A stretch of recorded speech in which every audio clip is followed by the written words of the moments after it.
I thought that it was only the December piece that we were missing here, but I know we've had a slew of data out this morning, so perhaps there's some more detail to keep in mind. What did we see then from the UK economy as we got towards the end of 2023?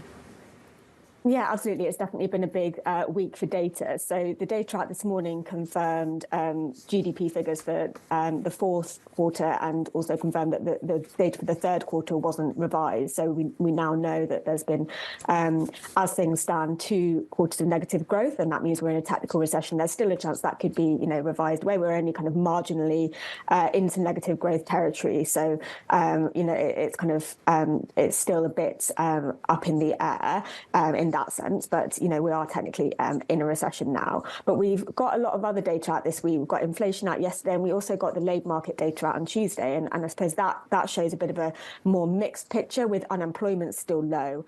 And so when we're thinking about the state of the economy as a whole, it's worth bearing in mind all those data points as well.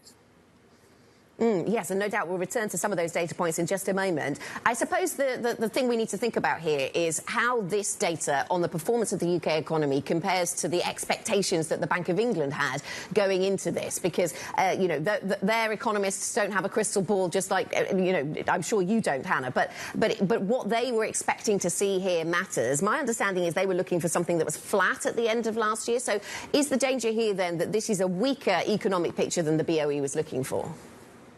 Yeah, well, I suppose it's worth saying, we are, what we've seen is a technical recession, but it is still kind of only just below zero in terms of growth. So it's not entirely inconsistent with what the Bank of England were expecting, and definitely kind of a kind of slight recession at the end of the year wasn't off the table in terms of their forecasts. I think what we'll be waiting to see is what happens over the next few months. Will this just be 2 quarters of negative growth, and then we return to positive growth? What does that look like in the bigger picture? And then, in general, I think it's worth kind of zooming out a little bit as well. I mean, before we got the data out today, there was a question: will we be in recession? Will we not be in recession? It could have gone kind of either side of the zero line. But the big picture is really one of stagnation. That's a longer term issue, and I think that's kind of what we should really be thinking about when we're thinking about the state of the economy as a whole.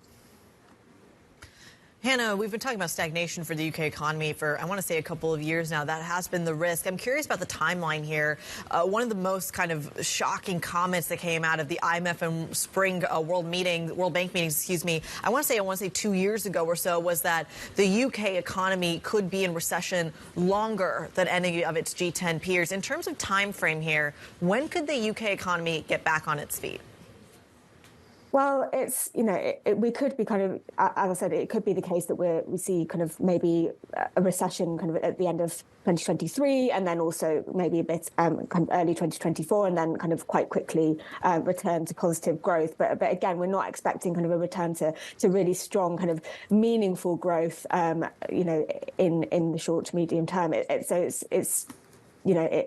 When we're thinking about kind of how long the recession lasts, we should also be thinking about getting back to kind of strong positive growth and productivity growth, and that's something we haven't really been seeing since the financial crisis.